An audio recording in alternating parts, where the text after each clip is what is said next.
ഒരു റെസ്റ്റോറൻറ്റിൽ Alice food കഴിക്കുന്ന സമയം അവളുടെ അടുത്തിരുന്ന ധനികനായ മനുഷ്യൻ അവളുടെ ഡ്രസ്സിൽ തുപ്പിയിടുന്നു. ചോദ്യം ചെയ്ത അവൾക്ക് അയാൾ ക്യാഷ് വാഗ്ദാനം ചെയ്തു. അതവൾക്ക് സഹിക്കാവുന്നതിനപ്പുറമായിരുന്നു. ആലീസ് അവിടുത്തെ മാനേജറോട് കംപ്ലയിൻറ്റ് ചെയ്തു. എന്നാൽ അത് സാമാണ്. അയാൾ ഈ റെസ്റ്റോറൻറ്റിൻ്റെ ഉടമയാണ്.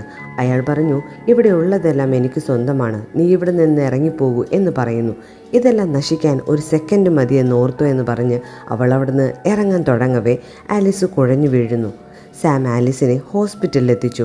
അയാൾ പറഞ്ഞു, ഞാനൊന്നും ചെയ്തിട്ടില്ല, ദേ അവൾ അനങ്ങുന്നുണ്ട്, ഞാൻ കുറ്റക്കാരനല്ല. നഴ്സിന് ഇത് കേട്ട് ദേഷ്യം വന്നു. അവൾക്ക് സ്റ്റേജ് 4 ക്യാൻസറാണ്. നിങ്ങൾക്ക് നിങ്ങളുടെ പാർട്ടിക്ക് തിരികെ പോയി എൻജോയ് ചെയ്യാം, അല്ലേ? എവിടെ നിന്നാണോ വന്നത് അവിടേക്ക് തിരികെ പോകാം. ഇത് കേട്ട് അയാൾക്ക് പശ്ചാത്താപമുണ്ടായി. അവൾ കണ്ണ് തുറക്കുന്നത് വരെ അവളുടെ അടുത്ത് അയാളിരുന്നു. ആലീസിന് അയാളെ കണ്ടതും ദേഷ്യമായി.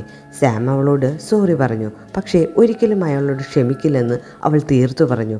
അവൾ പറഞ്ഞു, എൻ്റെ അവസാനത്തെ ആഗ്രഹത്തിലൊന്ന് ബെസ്റ്റ് ഫ്രഞ്ച് റെസ്റ്റോറൻറ്റിൽ പോകണമെന്നായിരുന്നു. അതാണ് നിങ്ങൾ നശിപ്പിച്ചത്.